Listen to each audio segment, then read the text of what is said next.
Jai Radha Madhava Kunja Vihari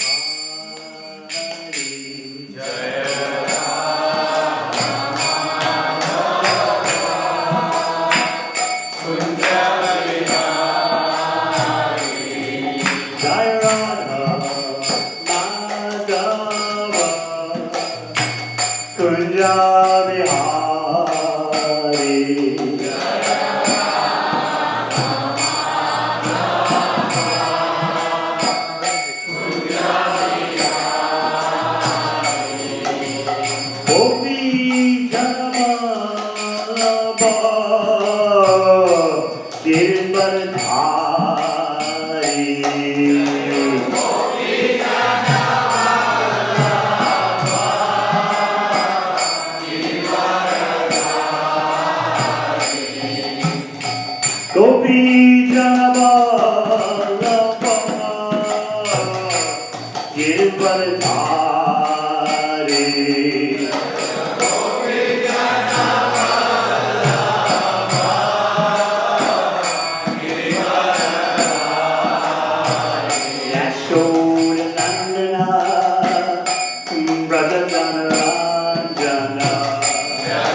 Bhaktivedanta, Swami Maharaj, Srila Prabhupada. Jai Om Vishnu Bhavam Sabhadavad Vichar. Sto Dejatasi Śrīmad Bhaktivedanta Sarvati Thakur Prabhupada. Gaura Premanande.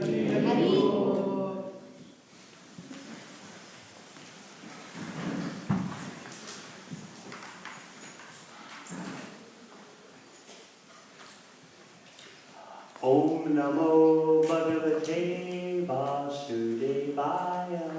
Om Namo Bhagavate Vasudevaya. Om Namo Bhagavate Vasudevaya.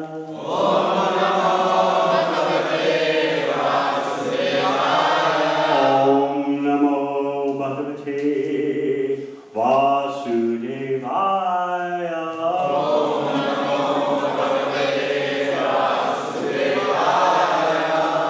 Śrīmad Bhāgavatam, 5th Canto, Chapter 12. Rahugana converses with Jadapar. Text 3.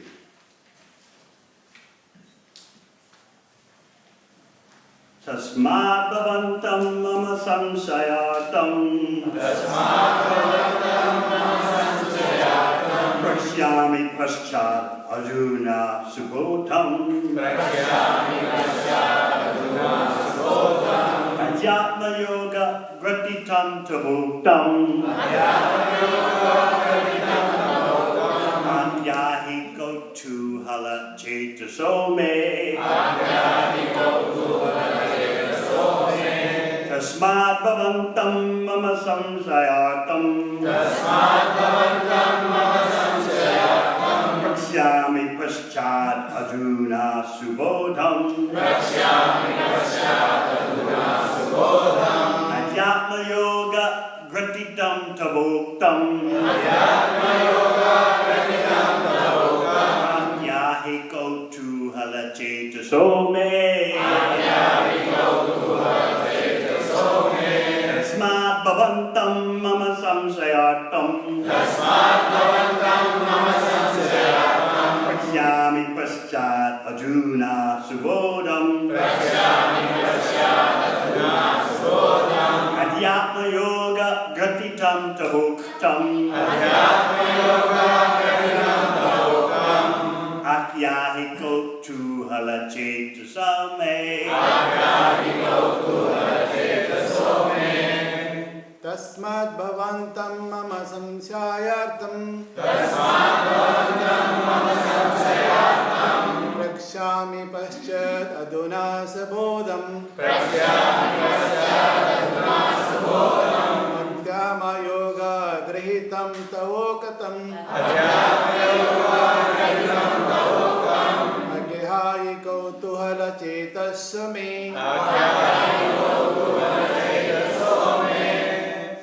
Tasmāt bhavantam mama samshayartham. Prakshyami paschat adhuna subodham. Adhyatma yoga gratitam tavoktam. Akyahi kautuhala cetaso me.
Bhavantam, to you, Mama, of me, Samshaya Artam, the subject matter that is not clear to me. Prakshyami, I shall submit. Paschat, afterwards. Aduna, now. Subodham, so that it can be clearly understood. Adhyatma Yoga, of mystic instructions for self-realization. Gratitam, as composed. Tava, your. Uktam, speech. Akyahi, please explain again. Kautuhala, Cetasa, whose mind is very inquisitive to understand. The mystery of such statements. May to me. Translation: whatever doubts I have about a particular subject matter, I shall ask you about later. For the time being, these mysterious yoga instructions you have given me for self-realization appear very difficult to understand. Please repeat them in a simple way so that I can understand them. My mind is very inquisitive, and I want to understand this clearly. Purport. The Vedic literature instructs, Tasmad Guru Prapadyeta Jigyasu Shreya Uttama. An intelligent man must be very inquisitive to know the transcendental science deeply. Therefore, one must approach a guru, a spiritual master. Although Jatapart explained everything to Maharaj Rahugana, it appears that his intelligence was not perfect enough to understand clearly. He therefore requested a further explanation. As stated in Bhagavad Gita, Tad Vitti Pranipatena Pariprasnena Sevaya. The student must approach a spiritual master and surrender unto him fully. Pranipatena. He must also question him in order to understand his instructions. Pariprasnena. One should not only surrender to the spiritual master, but also render loving service unto him. Sevaya. So that the spiritual master will be pleased with the student and explain the transcendental subject matter more clearly. A challenging spirit before the spiritual master should be avoided if one is at all interested in learning the Vedic instruction in depth. Translation again. Whatever doubts I have about a particular subject matter, I shall ask you about later. For the time being, these mysterious yoga instructions you have given me for self-realization appear very difficult to understand. Please repeat them in a simple way so that I can understand them. My mind is very inquisitive, and I want to understand this clearly. Om Agana Chimadandasya Gyananjana Shalakaya Chakshur Militam Yena Tasmai Shri Gurave Namaha. Jai Shri Krishna Chaitanya Prabhu Nityananda Shri Advaita Gadadhara Srivasadi Gaur Bhaktivedanta. Hare Krishna, Krishna Krishna, Hare Hare, Hare Ram, Ram Ram, Hare Hare. As we approach Gaur Purnima, let us remember that we have gathered here for Śrīmad Bhāgavatam class by the authority of Sri Chaitanya Mahaprabhu, who emphasized hearing Śrīmad Bhāgavatam. And the 6 Goswamis of Vrindavan wrote so many literatures to emphasize our immersion in Śrīmad Bhāgavatam. As I always like to point out, Sanatana Goswami, in his Sri Krishna Leela Stava, points out that every syllable of Śrīmad Bhāgavatam is saturated with Krishna prema.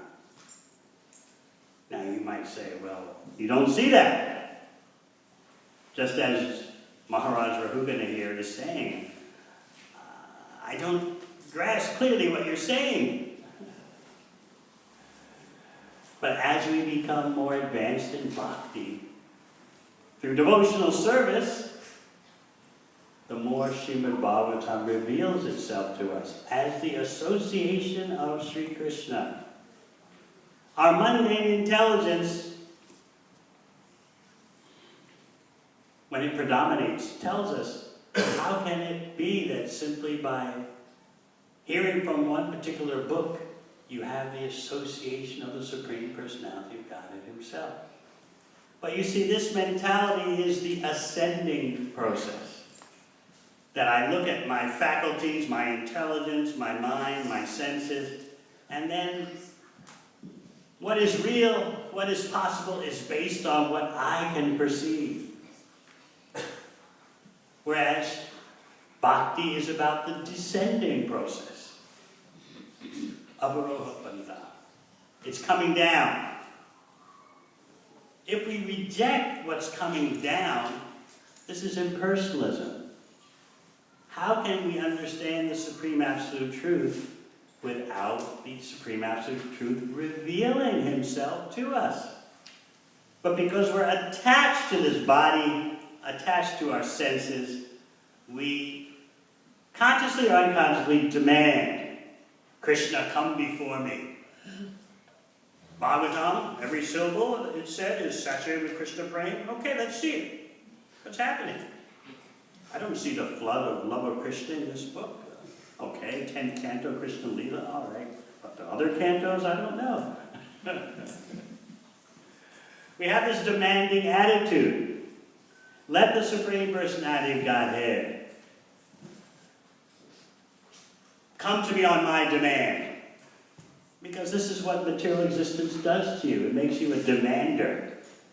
It makes you want, as Prabhupada would always say, the Supreme Personality of Godhead to be your order supplier. Like Krishna's a takeout service, takeaway service. You dial him up, or you go online, give me this, give me that, I'm your devotee. So the demand, and this is something Srila Bhaktisiddhanta Saraswati Thakur explains, we demand to see Krishna according to our program so that we can exploit even Krishna for our enjoyment. Because that's what material life is all about. There is nothing innocent about material existence, although we like to present ourselves as an innocent, mild enjoyer. We impose that kind of consciousness on the Supreme Personality of Godhead. Reveal yourself in a way that makes sense to me and makes sense to my senses. This is not the humility required for understanding Śrīmad Bhāgavatam.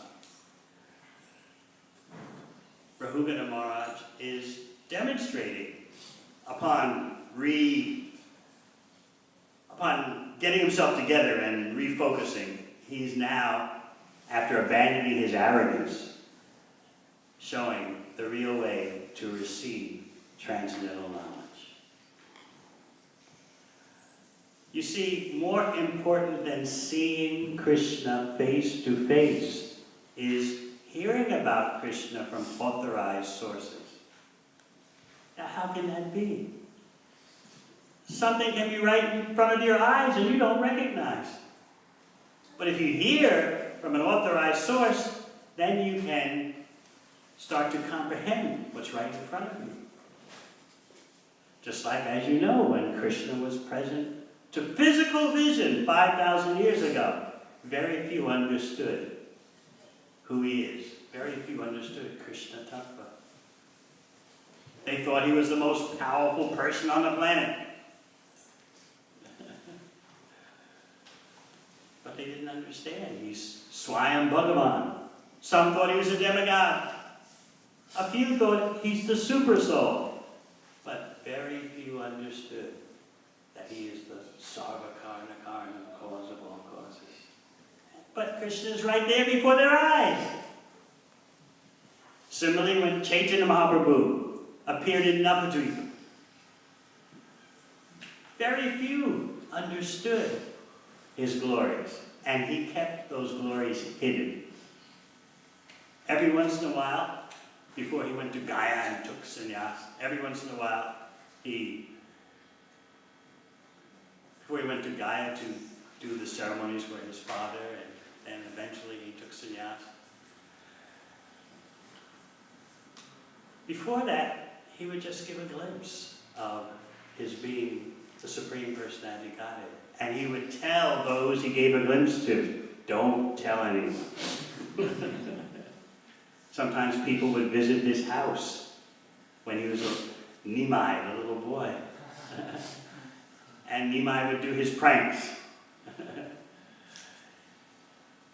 You know the story about how the Brahmana came to spend the night, and Jagannath Mishra offered the Brahmana all facility, and the Brahmana needed to do his puja and make an offering to his deity, but Nimai would always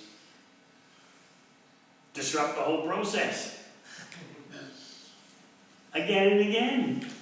So finally, the Brahmana had the bright idea, intelligent idea. I'll wait until night when Nimai is asleep, and in the middle of the night, I'll finally complete my puja and make the offering.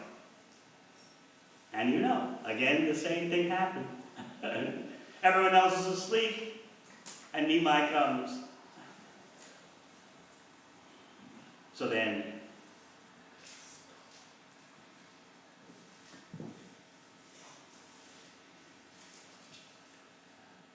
Nimai revealed to the Brahmana, "You're making offerings to me, here I am. What's the problem? You're doing the puja for their lordships. Well, you called me, I'm here." So he showed his opulences to the Brahmana and forbade the Brahmana to tell anyone, because it wasn't the time yet for Nimai Pandit to display his real mission, drowning the world in bhakti and feeling the separation from Krishna, because he has taken the position of Śrīmati Radharani, taken her emotions. Wasn't the time yet for that. And you know how during his student days, Nimai Pandit was the star of Navadvipa. He would stroll around the city, challenging everyone with logic, challenging them to debates. And you know how he could argue one side and then switch and attack the side that he had just presented, and then switch from that. And so when he would walk the streets during his student days, everyone would avoid him because they didn't want to be defeated. Because, you know, Navadvipa was the center of learning and logic and all kinds of, everything Vedic, I always explain. Navadvipa was the center of everything Vedic except the conclusion of the Vedas. They were super paka. Very paka brahmanas, knew all the supplementary Vedic items, but no one knew Krishna. And this reality pained the devotees so much. And then here is Nimai Pandit, the master of logic. He was so intense and so absorbed in logical debates that the Vaishnavas, when they saw him walking in Navadvipa, they crossed the other side of the road because they didn't want to be drawn into a whole debate just based on logic. They would try to avoid him. At the same time, they would always say, if Nimai Pandit would ever become a devotee, That would be so extraordinary. He's so inconceivably intelligent. He's insurpassable. Oh, they would pray, dear Lord, let him become a devotee one day. And sometimes Nimai Pandit would reply to them, may your prayers become true. Make it happen that one day I'll be a devotee. So that was Nimai Pandit in Navadvip. He didn't reveal himself, only confidentially.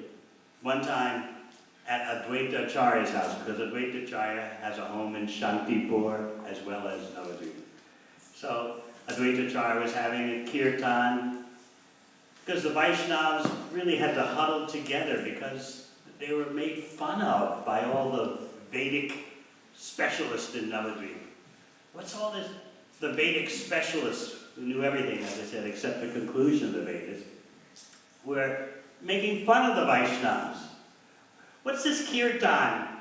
You're howling the names of Krishna. Are you hungry?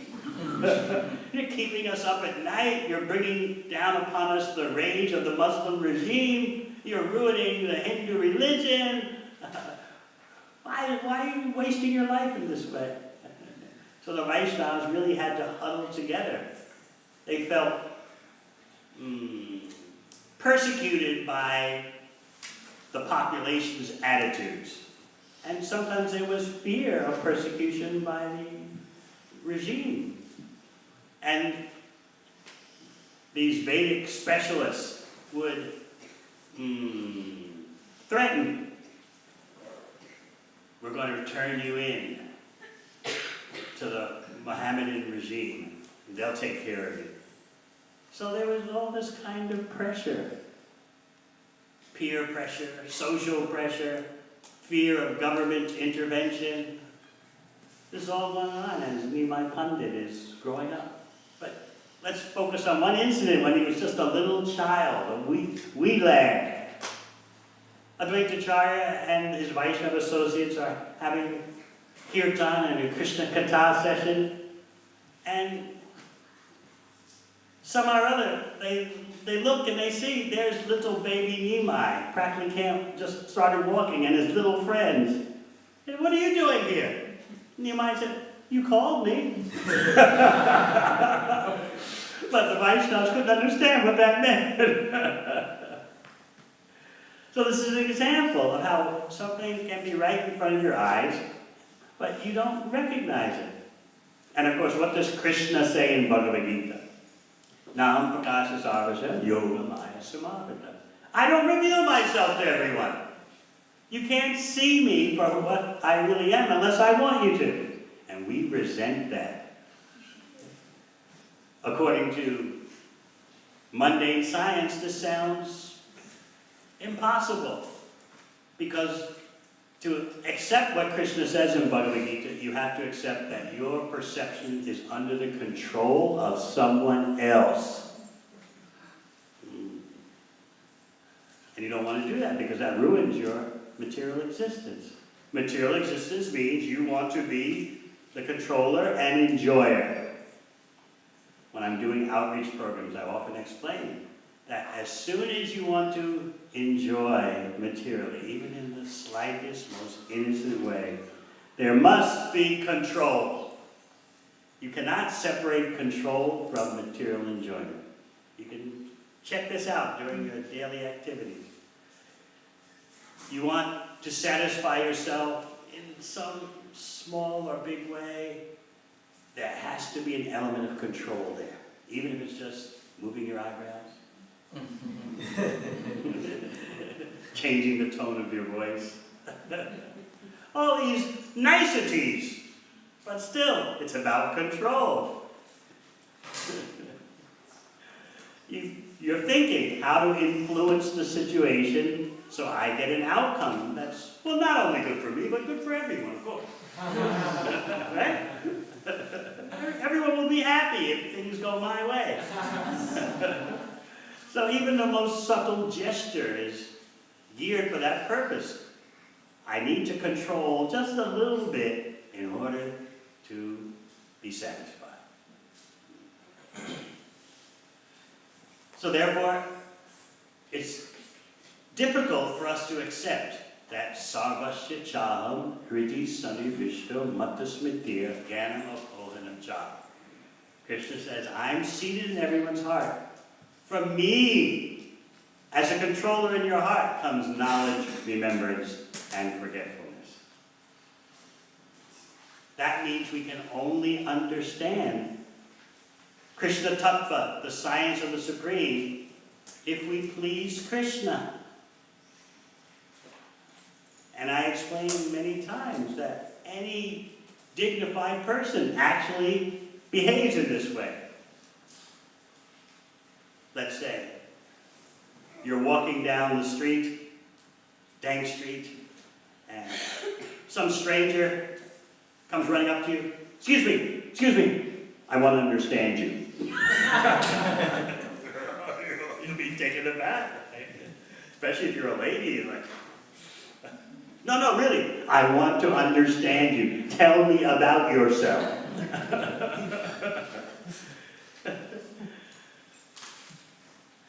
You expect that, well, there should be some social process of becoming acquainted, and then after quite some time, if we build a relationship, I may start talking about myself. But no, if you're walking down the street and someone comes up to you, how's your relationship with your wife? Tell me everything now. How did you feel when you first saw him? So this is the attitude that the mundane mentality applies to Krishna. That mundane mentality can't accept that the perception of Krishna is in Krishna's hands. Raghunatha Maharaj is getting the point now. You know how he first misbehaved with Jad Bharata, having Jad Bharata recruited as a palanquin carrier, and then complaining about Jad Bharata's behavior in carrying the palanquin, because Jad Bharata saw ants on the ground while he's bearing the palanquin with the other palanquin carriers, and he was trying to not step on the ants, which meant that he was out of sync with the other palanquin carriers. And so the king was getting a bit of a bumpy ride. So he complained, hey, what's wrong with you? Have you no brain? And he got a bit sarcastic. Oh, I know. You're carrying this palanquin all alone, eh? Of course, there were other carriers. You're carrying the palanquin all alone and you're fatigued, huh? So just based on that, you're getting 3 chapters in Śrīmad Bhāgavatam as Jad Bharata takes him apart. And it's all about how you're not the body. Sometimes we forget how important it is to understand you're not the body, because unless you understand that, how can you then understand you have a spiritual existence and you have spiritual activities and spiritual qualities? So this is why we hammer away on the preliminaries of Bhagavad Gita. Because until you accept that you're different from matter, you cannot then start focusing on the spiritual realities, your spiritual identity, qualities, activities. I remember once in Mumbai, Srila Prabhupada was in his rooms, and he gave his, I would say, millionth example of how you're not the body. Another analogy upon all the other analogies that he had already given. And then he looked at the devotees and said, do you know why I can constantly come up with these analogies and examples to convince people they're not the body? Do you know why? He said, I'm always thinking about it. Wait a minute, Prabhupada is always thinking about how to present we're not the body? Isn't that quite elementary? But as you see from the behavior of Rahugana Maharaj, when the head is clogged up, when the intelligence is clogged by material activities, it's very difficult to understand this simple point. You understand it to whatever extent due to your bhakti. Therefore, Krishna's siksha, his instructions given in Bhagavad Gita, resonate with you because there's varying degrees of devotional service. What Rahugana is saying is that I don't have that great fortune. I misunderstood you, Jadbar, and your words bewilder me, but I think there's something there. And I can see that you're not an ordinary person. I see that now. Therefore, I'm begging you to enlighten me. In fact, as you may have heard in verse 1 of this chapter, he said, O most exalted personality, you are not different from the Supreme Personality of Godhead. We sing this in the morning. Sakshat Dharikaimas Namaskar. What does that mean? That the spiritual master is not different from the Supreme Personality of Godhead. Of course, we understand that this is not Mayavad, that the two are the same. What it means is that the service of speaking about Krishna and teaching Krishna is so precious that that activity makes the speaker identical with the Supreme Personality of Godhead because of that activity. This is a little hard for us, I understand, to actually grasp. Well, non-different from the Supreme Personality of Godhead, well, how can that actually be, you know? We have to appreciate the exalted nature of speaking Krishna Katha and distributing and teaching to others about Krishna. Because we downplay that, therefore this Sakshat Hari bewilders us sometimes. All right, the Guru's not God, but still identical. In what way? And, maybe this is poetry. That's it. So we're missing the point. Speaking about Krishna is so dear to Krishna. Distributing Krishna, training in bhakti is so dear that Krishna says, this is as good as me. In other words, this is as good as it gets. We say, nah, can't be. You mean when so-and-so Das or Dasi, been a devotee for a few years, is trying to speak about Krishna and train others in Krishna, that such a devotee is at least in line to be as good as Krishna because of that activity. Lord Chaitanya says the same thing. Wherever you go, whomever you meet, teach the science of Krishna. That statement is the same as Krishna saying, surrender to me. So we have a difficulty with this point of Sakshatari because we don't appreciate how inconceivably divine the activity of giving Krishna's instructions is. But the more we focus on that reality, the more things start to click. Sakshatari. He's not Hari, but then again, because of that service of delivering Krishna Katha, that identity, that sameness is there because of that activity.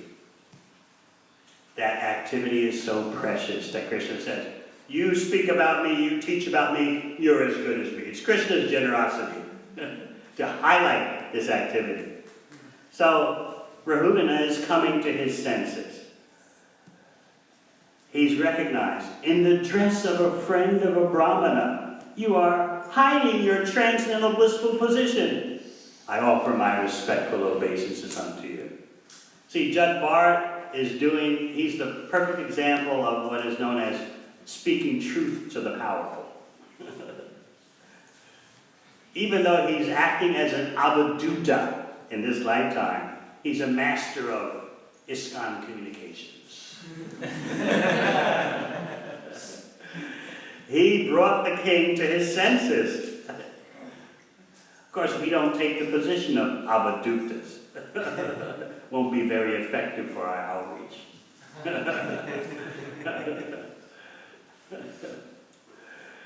You try to act like an avadhuta and you'll hear from Bhakta Prabhu. He'll pull you up straight. No one will take us seriously if we start acting like avadhutas. As Prabhupada would always say, without these temples and buildings, no one will come and listen to us. We can't do like the 6 Goswamis of Vrindavan and just find a tree and sit under a tree and expect people to come. Oh, you're a saintly person. Let me hear from you. Doesn't work like that. So we're practicing yukta vairagya, using everything in Krishna's service. And Srila Bhaktisiddhanta Saraswati Thakur explains that this yukta vairagya, we've heard the expression many times, right? Using everything in Krishna's service. He explains this is actually very mystical. We may take it in a very casual way. Yukta vairagya, use it in Krishna's service, Prabhu. But actually it's a very high concept. How to not reject anything that has value for Krishna's pleasure. But Jad Bharat is on the avadhuta program, just as Nityananda Prabhu. Nityananda Prabhu is known as Avadhuta Chandra, the moon of all the avadhutas, the moon of all those who pay no attention to Vedic behavior, pay no attention to what's socially acceptable, just ignore all that. That's a service to show that actually the spirit soul is independent of matter. As the Shastra says, asambhokayam purusha. There's never any actual contact between the spirit soul and the material energy. But the false ego, as Jad Bharat will explain, the false ego imagines the connection, and that's what gets you in all the trouble. Matter is here, the spiritual energy is there. It's always. But in between, in the gap, the false ego imagines, I'm the body, I'm the mind, I'm material. So as Bhagavatam explains, the false ego is the imaginary junction between matter and spirit. So it's the false ego, as Jad Bharat will explain, that gets you in all the trouble. It's the false ego that dominates, and therefore you think, I am this body, these are my family members, everything in relation to this body is mine. By regularly hearing Śrīmad Bhāgavatam and chanting Hare Krishna, this false ego that's gotten us into so much trouble, gotten us into the ocean of samsara, it gradually starts to subside. And then you identify as Krishna's servant, which is real ego. And of course, Advaita-acharya and Nityananda Prabhu demonstrate this so dramatically. Even though they are Vishnu Tattva, they are the Supreme Personality of Godhead, they make it clear, we are servants of Lord Chaitanya, we are the servants of his servant. They take delight in demonstrating servitude to the Supreme Personality of Godhead. You know how in Chaitanya Charitamrita you read, sometimes Advaita-acharya, he's sitting quietly. You can try this sometimes. You can follow in his footsteps.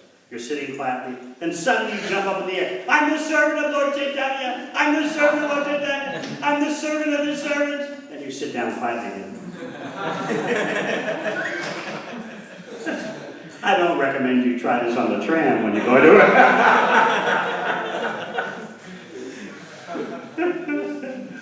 But when you're amongst family and friends, that is the real ego asserting itself.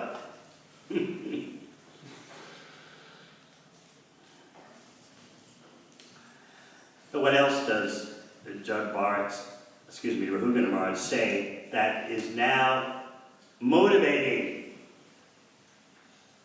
Jad Bharat to speak more? And that's what a real disciple wants to do. I want to motivate the spiritual preceptor to speak more. And so, Rahugana Maharaj clarifies his own position. This is really where I'm at. Let me confess to you. My body is filled with dirty things. Bones, blood, urine, stools, so forth. And my vision has been bitten by the serpent of pride. Due to my material conceptions, I am diseased. Your nectarian instructions are the proper medicine for one suffering from such a fever, and they are cooling waters for one scorched by the heat. Such a beautiful change of mentality by Rahugana Maharaj, and he's demonstrating how to approach the spiritual preceptor. He's demonstrating that. Present yourself as materially conditioned, bitten by the serpent of pride. Here's my material reality. I'm identifying with the body, which is filled with such dirty things. But your instruction, your siksha, is the proper medicine for someone suffering in material existence. You've got to actually have some realization of your real position in material life. And Jug Bharat was able to cut through to Rahugana Maharaj, cut through Rahugana Maharaj's pride and ignorance and get him to see, this is where you're really at. You're criticizing me, but you should understand your position. And in other words, he pulled Rahugana Maharaj up straight, as we would say, and allowed him to see his own conditioned nature. And Rahugana Maharaj is being grateful for that. You practically done the impossible. You humbled me. I'm grateful and I want to hear more from you. I made a huge mistake, a huge offense. I allowed you to be recruited into my palanquin carrying brigade. And then when you seemed to be functioning improperly, I criticized you and made sarcastic jabs at you. Now, I've switched gears completely, and I want to hear your explanation of all these statements you gave. Because Jug Bharat told him that right now you're a king and someone else is the servant, but that can easily become reversed.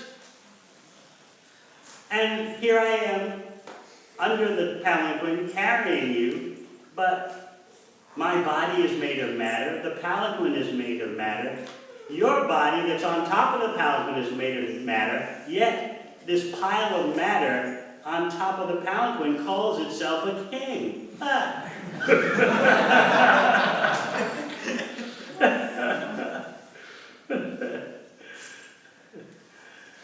So you say, sarcastically, that I'm tired from carrying the palanquin because I'm stumbling. But actually, your statement has no value because I'm not this body, so what does fatigue have to do with me? So these chapters of the dialogue between Rahugana Maharaj and Jug Bharat are so liberating from they can get us out of the bodily concept of life. And you see the troubles escalating in the world because people are taking more and more shelter of body identification. The body matters. Your bodily identification means so much. What kind of bodily identification do you have? You've got to really embrace your bodily identity. That's truth. And everyone should respect your bodily identity. And the more you glorify your body identity, the more there'll be peace and prosperity. No way.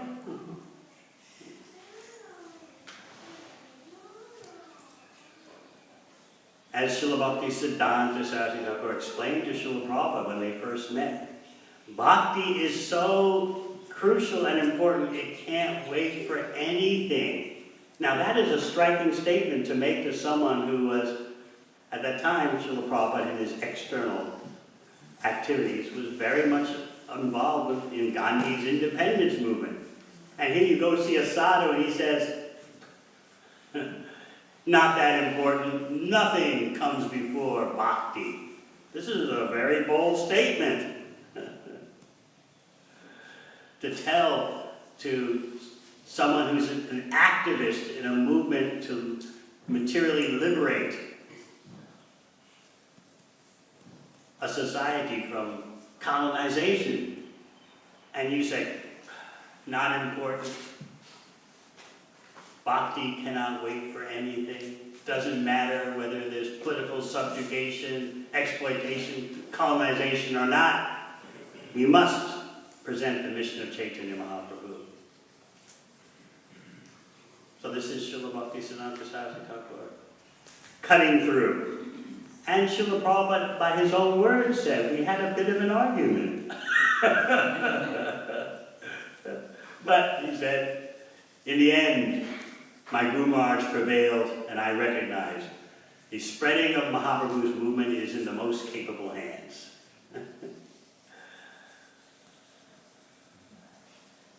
So these days, you see the bhakti identification increasing more and more. Of course, we sympathize with persons who are being materially exploited without a doubt.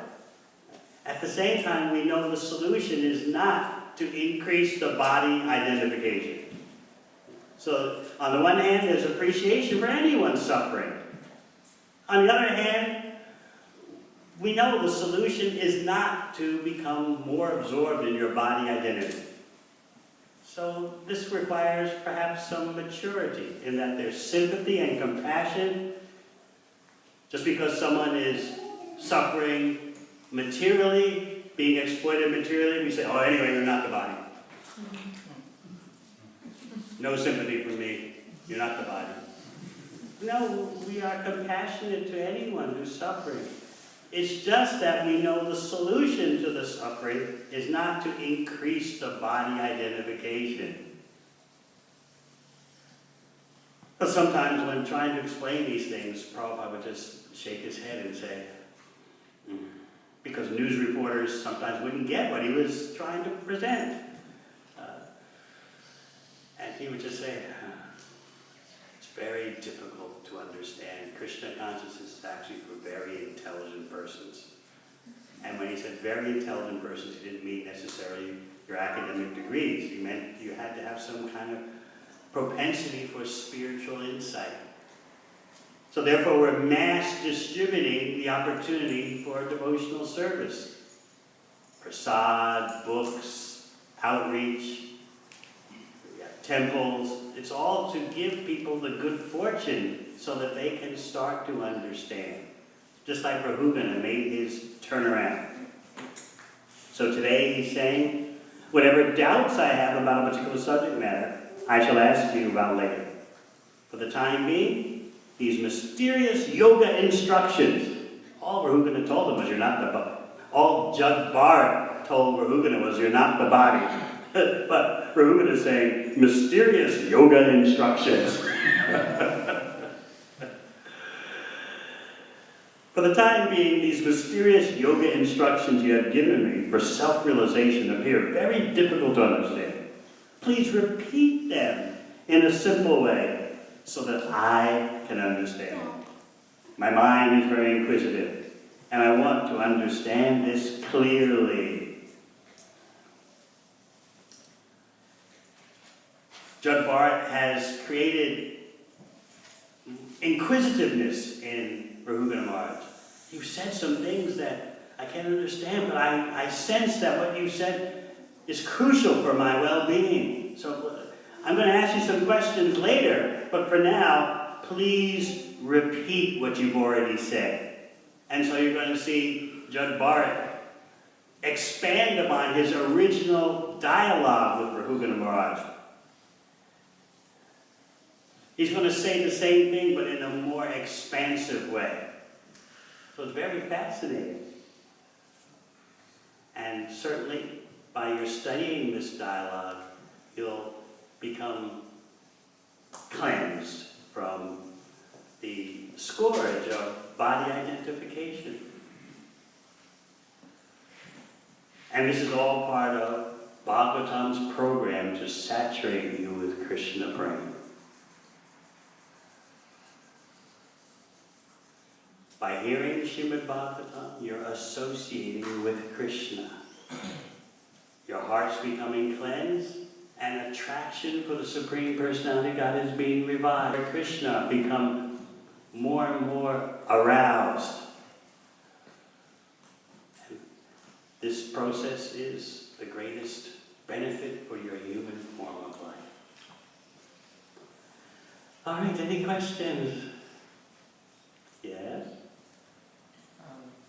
Thank you, Gurudev, for the nice class. I was, mentioned about we can't demand from Krishna to reveal himself to us.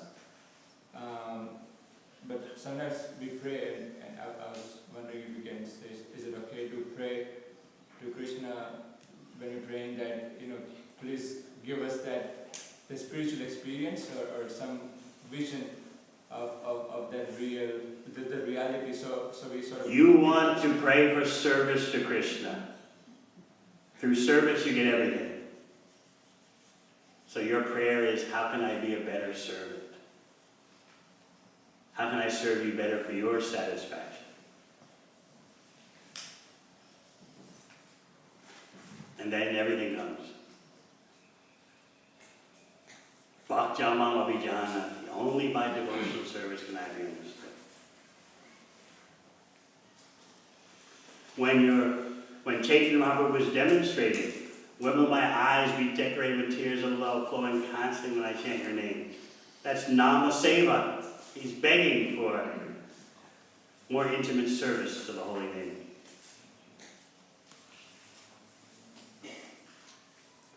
So it's not like you're begging for an enjoying experience. Oh, Krishna, give me a spiritual experience that I can enjoy.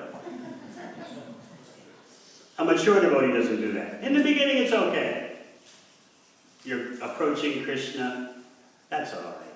We're happy that you're approaching Krishna. But as you become more purified, you just pray for Krishna's pleasure. That's what the residents of Vrindavan are demonstrating. Even when the cowherd boys say that they're hungry, they're actually thinking Krishna should be hungry. So if we say we're hungry, then Krishna will stop and eat something. Everyone's simply thinking about Krishna's pleasure only. When they beg for Krishna's protection from some danger, they're thinking, Krishna can't enjoy his Leela without us. Therefore we shouldn't die. Because that won't be good for his pleasure. Bhakta Prabhu. Thank you, Maharaj. Sometimes if we pray for service, within a temple confines, there's sometimes not enough service for everyone. And so thereby the heart is yearning to have some service, especially if you're in a temple, but it's not fulfilled. What does that person then do? We should be overflowing with service opportunities. Melbourne is a big city. Millions of people haven't heard about Krishna. Millions of people have not tasted prasad in spite of your restaurant expansion. There's still millions of people who haven't tasted prasad, who haven't received books, who know nothing about Krishna. And we need more chakras of service opportunities.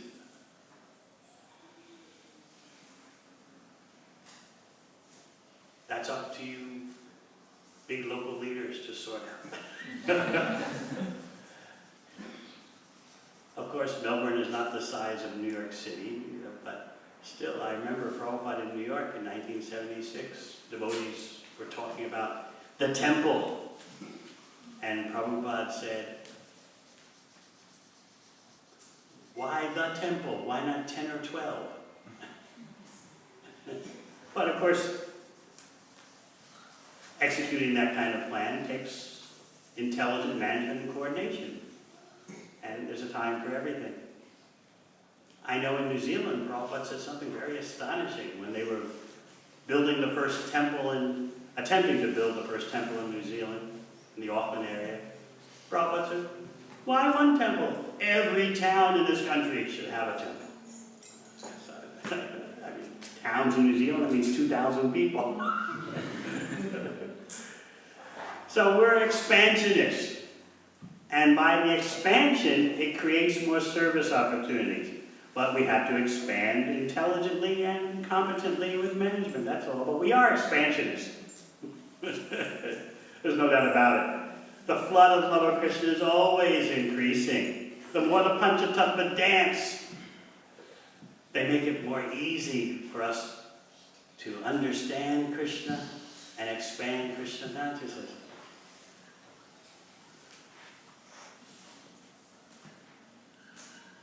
As Kali Yuga moves on, you see that, like, traffic problems increase, people have a difficult time driving to another side of the city, things get so intricate, COVID restrictions, you can't go past 5 kilometers from your home, and life gets complicated. So, if we have competent leaders and a competent plan at the right time, according to what the leaders designate at the right time, it can always be expansion. And that expansion, if intelligently executed, creates more service opportunities. So this is something for you local wonders to meditate on. Yes. Krishna Maharaj, can you please share some practical tips for us to get out of our bodily identity? Get out of what? The bodily identifying ourselves with the body on a daily basis. He's asking for practical tips. Step 1, step 2, step 3 for getting out of bodily identity on a daily basis. Nityam Bhagavata Sevaya. Hear Bhagavatam every day, and your heart will be cleansed. Chant the Hare Krishna mantra, your heart will become cleansed. Serve the Vaishnavas. Be greedy for service opportunities. Yes, here is the legitimate protest movement that you can make. You ready for this? The legitimate Vaishnava protest movement. These are the legitimate politics Vaishnava politics that you can make. There's not enough service. I want to do so much. Where's the service? That's the only legitimate protest you can make. If there is Bhaktivedanta, he's one of the leaders, you can harass him. Prabhu, I want to do service. Where's the service? You're entitled to do that. You can get, what do you call them, picket signs, and you find out where it is. March back and forth in front of his house carrying a sign. This leader has not provided me with service opportunities. I want to contribute. What does Bhagavatam say? Pranaya artaya diya vacha. You can give your life. Prana. Arta, you can give your wealth. Diya, your intelligence. Vacha, your words. Give it all. So yes, you can protest. I want to do service. I want to give to Krishna. This is a glorious headache that you can present to the leaders. Anything else? Yes? Thank you, Maharaj. Maharaj, my question is on Pratyaksha. It appears that Pratyaksha is the antithesis of Shabda Praman. We hear that we are not our senses, but then there will be breakfast served shortly and everybody's senses will be... I don't know. What do you eat for breakfast? Krishna Prasad. Well, it's actually for more than your material senses. It nourishes the body, but it's actually contact with Krishna. Therefore, you have the attitude of prasad seva, serving. By taking prasad, you're rendering service. You're keeping your body fit for Krishna's pleasure, and you're associating with Krishna. So as you're taking breakfast today, you're thinking, Krishna, Krishna. You think that, right? And pratyaksha is not exactly the opposite of Shabda Brahma. Jiva Goswami explains that they all work together. We don't just reject sense perception. That's a big mistake. We understand that certain things, certain subject matters, are beyond the range of our senses. But that doesn't mean a Vaishnava is lost in a world of, lost in the fog, like, I don't know how to start my car because, you know, it's something to do with my senses, my sense perception. There's a role for everything. We're not Maya bodies. We don't reject the material energy. We reject misuse of the material energy. So yes, there's a time and a place for pratyaksha, and there's a time and place for Shabda Brahma. This is explained by Jiva Goswami in Tattva Sandarbha. You have read this? You remember? All right, you can explain to him later.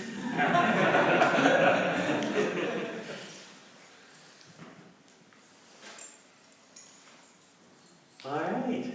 I thank you all for your association, and we hope to see some of you at least at the program tomorrow night.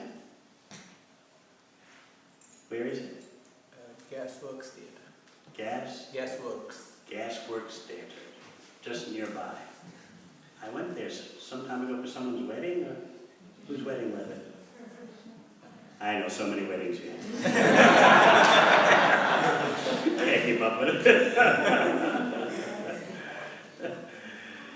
Every day I get requests from Melbourne. Maharaj, blessings for a wedding, blessings for a child. It's all going on. Well done, you're doing that job very nicely.